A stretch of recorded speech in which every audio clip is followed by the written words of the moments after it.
गया है। इधर स्कंद पुराण में के अनुसार सांडल्य ऋषि ने भी राजा परीक्षित एवं वज्रनाभ को रासलीला का रहस्य बतलाया है। श्री राधा की प्रसन्नता ही रासलीला का मुख्य हेतु है। मैया राधा की प्रसन्नता ही रासलीला का मुख्य हेतु है। और बताया गया है कि और ये रासलीला वास्तविक एवं व्यवहारिक दो प्रकार की मानी गई है। देवी भागवत के अनुसार भी कार्तिकी पूर्णिमायाम तो कृत्वा वै रास मंडलम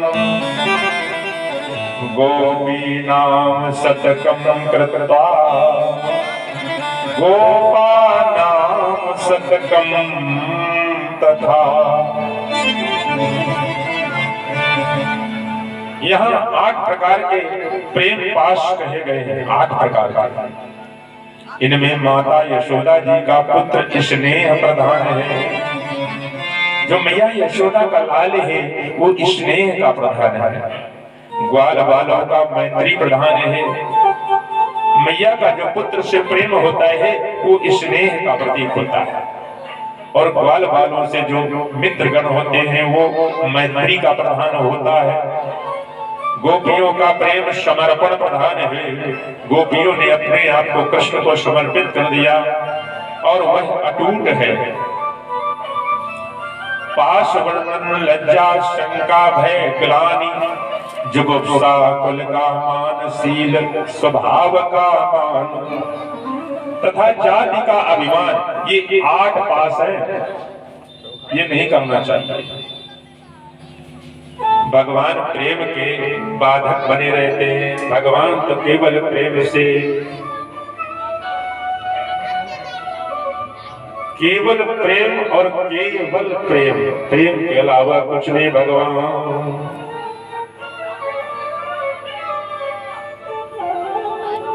कहा भी गया है, तुलसीदास जी ने भी कहा है कि राम ही केवल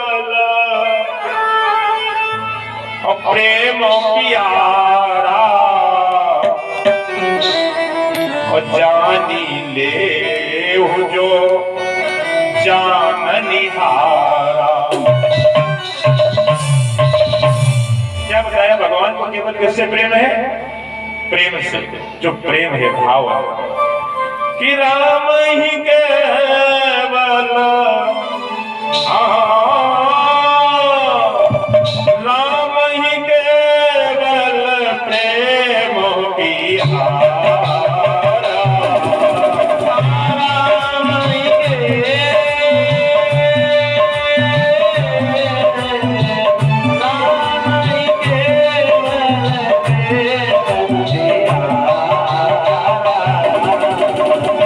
जान ले जो जाननी हारा।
केवल प्रेम प्रेम के भूखे, केवल प्रेम के। राम ही केवल प्रेम प्यारा।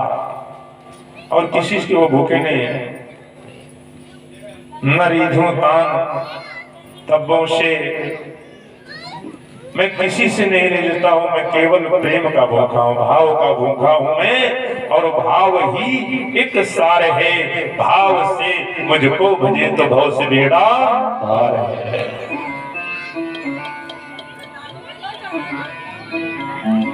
इसलिए भगवान को भाव से भजन करना चाहिए। ये बड़ी सौभाग्य की बात है। किसी को किसी सत्संग में जाने के लिए फोन आ जाए, कोई फोन कर दे, कोई सन्यासी संत कोई फोन करे कि कल आपको पूजन में आना है, तो इसके लिए बड़ा सौभाग्य समझो अपना कि हमारा सौभाग्य हुआ है, भगवान ने हम पर कृपा की है, तब हमें ये कार्य मिला हुआ है, ऐसे नहीं मिलता है। बड़े जब पुण्य उदय होते हैं तब सत्संग में जाने को मिलता है, और जब सत्संग में जाने को मिलता है तभी हमको ज्ञान होता है कि बिनु सत्संग विवेक न होई।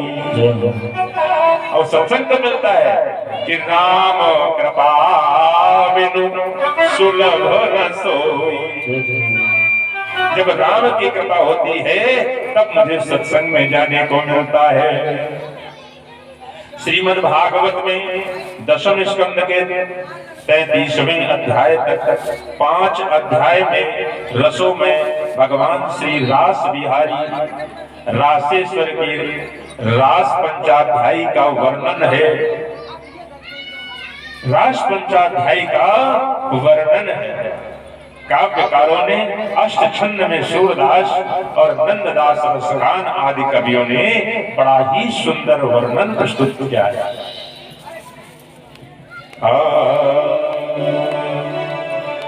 कि भगवान पिता रात्रि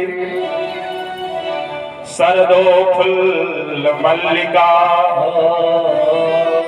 वीक्षरन्तुम मनश्चक्रे योग माया उपाश्रितः।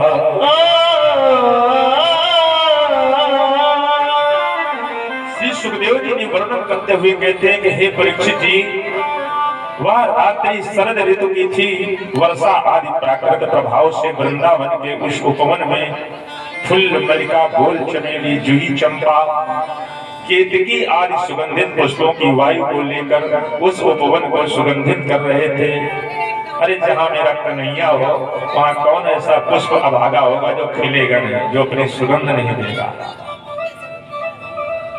अतः चीर हरण के समय भगवान श्री कृष्ण के द्वारा ब्रज की गोपियों को जिन रात्रियों के लिए कहा गया था, आज उन सब ने पंजीभूत भगवान श्री कृष्ण ने अपनी प्रिय बांसुरी देवी की आराधना की। देखिए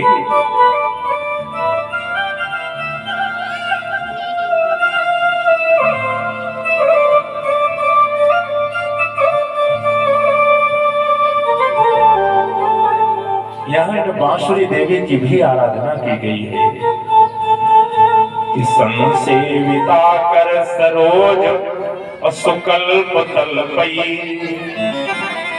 और पद्माल कल्य जन चामर बीज तत्वम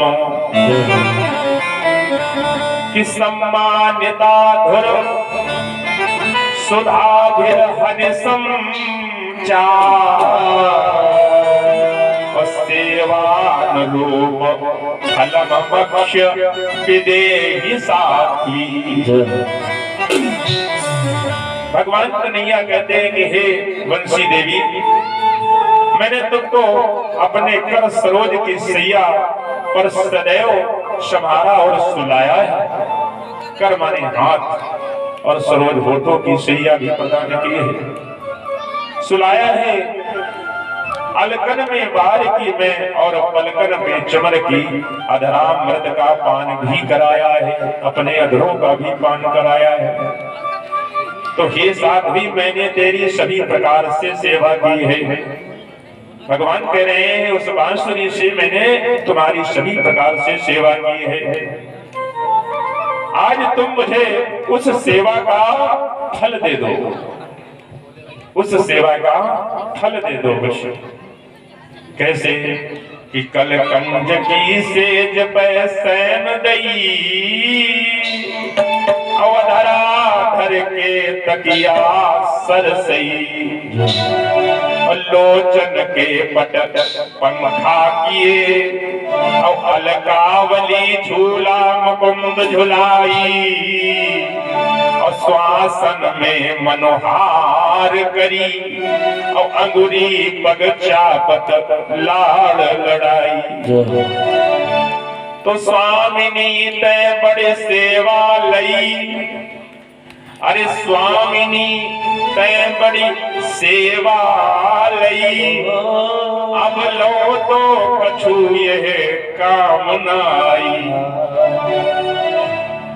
श्वासन में मनोहार करी, अंगुरी पग चापत लाड़ लड़ाई। श्याम सुंदर श्री कृष्ण की इस प्रकार की विनय सुनकर बंसी देव जी की हृदय में प्रेम का आवेग उमड़ पड़ा, और वह बोली कि हे प्राणेश, आप मुझे आज्ञा तो दीजिए, मेरे शरीर मन और कर्म से जैसे भी बन सकेगी मैं हर समय उसके करने को तैयार हूँ। बंसी के मुख चार भेद बताए गए हैं, बंसी के मुख चार भेद बताए गए हैं। ये बंसिका, दूसरी सम्मोहिनी आकर्षणी, और चौथी आनंदनी। ये मुरलिका के चार भेद भी बताए गए हैं। भगवान श्री कृष्ण ने कहा, हे मुरलिके, आज तक मैं इन ब्रजवासिनी गोपियों के घरों में जाता, अथवा गाय चराए के जिन गोपिन के घरन की खिड़की के नीचे से ब्रज में आतो हो, वे सब की सब गोपी मोह नंद की छलिया कह के पुकारती हैं, आज तो मेरे संग मिलकर ऐसी मुरली एवं ऐसी रसीली धुन ब्रज की वे गोपी को तेरी वह धुन को सुनकर वे सुध को दौड़ती हुई, लटकती भटकती अटकती और मटकती हुई यहाँ चली आए। ऐसी धुन बजाओ मुरलिका, ऐसी धुन बजाओ।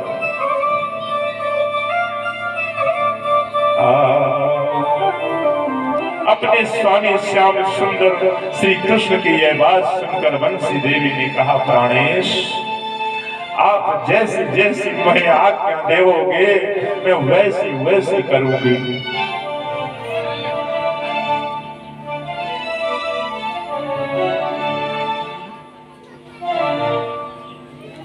और मैं आपके ही कार्यों का अनुसरण करती रहूंगी। तब भगवान श्री कृष्ण ने चरण पहाड़ी काम बन के पास के ऊपर चढ़ करके मुरलिका को अधरों पर स्थापित कर लिया, और स्थापित करके अपनी प्राण पिया को बुलाने लगे। बोली राधे सरकार की।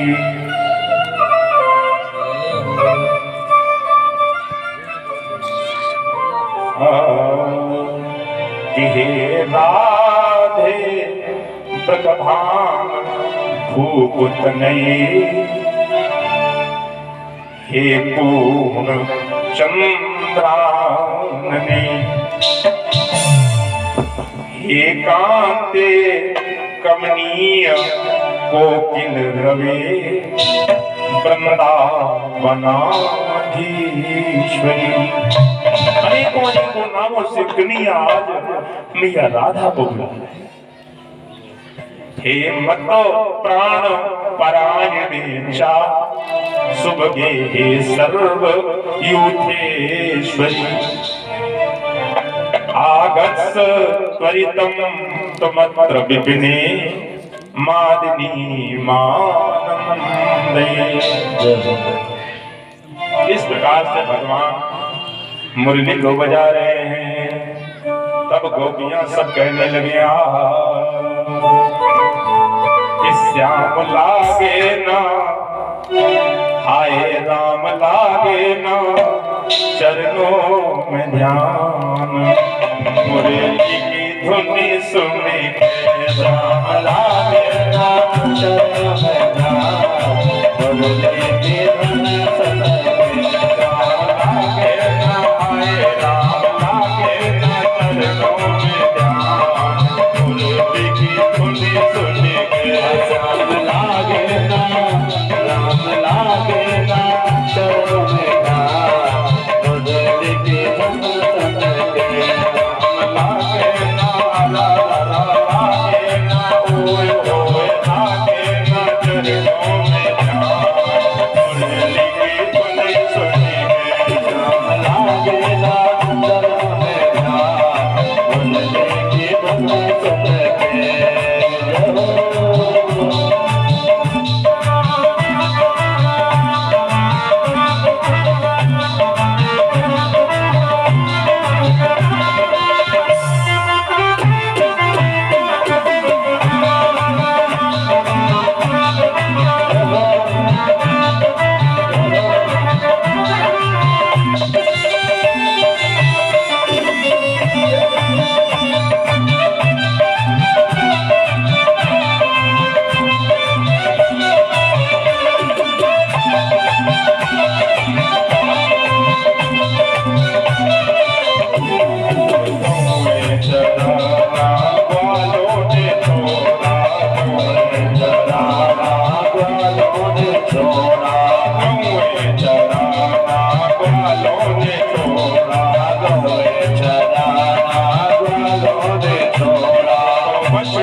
लागे ना,